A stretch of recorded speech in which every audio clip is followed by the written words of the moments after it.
কবিতার নাম মুক্তবিহীন ঝিনুক। কলমে শিউলি গোপ, কণ্ঠে মহিমা রায়। মুক্তবিহীন ঝিনুক। মুক্তবিহীন ঝিনুকটা কত চড়াই উতরাই পেরিয়ে তৈরি করেছে নিজেকে। আঘাতে আঘাতে জর্জরিত হয়েছে কত। উপেক্ষা যার নিত্যসঙ্গী, তবু পাল্টা প্রতিঘাত আনেনি কখনো।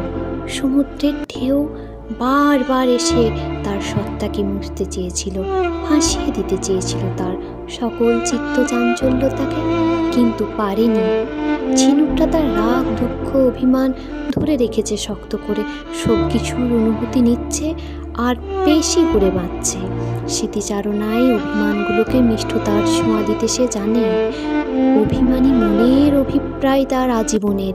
সমুদ্রের সৈকতে পড়ে থাকা ঝিনুকটা শুধু তোর সুখ বিলাসী নয়, অন্তঃপুরীদের চোখ রেখে দেখো নুরিয়ার কাকড়ের চাপে কেমন বেদনা বিলাসী হয়ে উঠেছে, তবে উপভোগ করতে জানে সে অবলীলায়।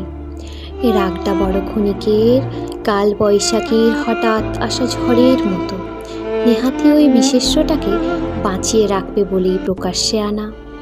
সমুদ্রের শীতলতা কখনো তাকে অনুতাপে দগ্ধ হতে দেয়নি। বলা ভালো, ওই তাপটা আসার আগেই শীতলতায় শিথিল হয়ে পড়ত।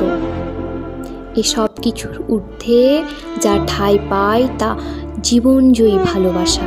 ভালোবাসতে চায় সে, উজাড় করে দিতে চায় তার সমস্ত ভালোবাসা প্রতিটা নগরে, প্রান্তরে, এমনকি গহীন অরণ্যে।